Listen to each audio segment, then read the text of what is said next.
Now before we dive into this video, we do want to fill you guys in on a giveaway we're hosting at this very moment. 2 lucky people will win a $100 Amazon gift card, which the winners will be announced on February 8th, 2019 on our social media, as well as be notified via email. This giveaway being a ginormous thank you from the team at Oasis for an amazing first month, as the support has been phenomenal. So what are you waiting for? The link to the giveaway will be in the description down below. And now, onto the video. Fortnite getting roasted by the Better Business Bureau, and is Nintendo really gonna stop making consoles? Coming up right now in this week's Game Oasis News Roundup. First, in a recent interview with Nintendo President Shintaro Furukawa, he expressed the company's goal of staying flexible, stating, "We aren't really fixated on our consoles," followed by, "In the long term, perhaps our focus as a business could shift away from home consoles. Flexibility is just as important as ingenuity." While some have taken this to mean Nintendo is considering ditching home consoles in the future, it also just sounds like Nintendo's characteristic willingness to do new things. The Switch is performing far too well to go away anytime soon, and as long as that's the case, Nintendo should have no reason to even consider dropping console development. However, it is interesting to know that the president of the company is already considering that option. As if the Switch did not already have enough amazing ports lined up, there is one more to add to the list. Dragon's Dogma Dark Arisen was announced for the Switch and is planned for release on April 23rd, 2019. Dragon's Dogma was originally released in 2012 and was a solid action RPG game with great reviews. This port is the Dark Arisen version of the game, which expanded the original by adding more content, including a challenging endgame dungeon. Featuring a large open world with equally huge creatures to climb and slay, the game should be a great addition to the system's lineup.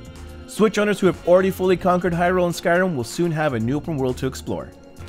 Next up, VR enthusiasts will have some new toys to play with, as HTC revealed the Vive Pro Eye this week during the 2019 Consumer Electronics Show. This new device monitors the user's eye movements to track where you're looking and uses this information to improve the experience. The implementations range from having higher graphical fidelity on whatever your eyes are focused on to being able to control things with a glance. The Vive website even states this technology can be used to have your avatar mimic your own eye movements and blinks for lifelike interactions. HTC also teased another headset called the Vive Cosmos. Although little information was given, it was stated that it won't require external tracking and aims to be usable by many different systems.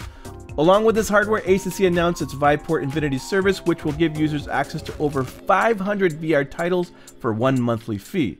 HTC does not seem to be ready to talk prices yet, but these are definitely some interesting developments for VR users. In other news, success isn't everything. Epic Games, the creator of Fortnite, received an F from the Better Business Bureau for failing to respond to hundreds of complaints. In just the last year, there have been 271 complaints filed, with 247 of those going unanswered. Most of those complaints filed against Epic Games involve customer service and refund or exchange issues. Users complaining of not getting responses about unauthorized charges, and claims of Epic Games failing to protect customer security. For those enjoying the Fortnite craze, this will be something to keep in mind before dropping the next paycheck on in-game swag. And our final story this week, Bungie has split from Activision. Despite this departure, Bungie managed to keep ownership of the Destiny IP and seems quite excited about not having to answer to Activision going forward. Apparently, Activision demanded that Bungie release a new game or expansion every fall. Now separated from Activision, Bungie will be free to develop on their own schedule. Not only does Bungie have a new game in development after an investment from NetEase, but teased fans by saying they will have some exciting announcements about the future. So there you have it, this week's News Roundup. Let us know your thoughts on these week's stories down in the comments below. Be sure to come back next week for another collection of all the biggest gaming news.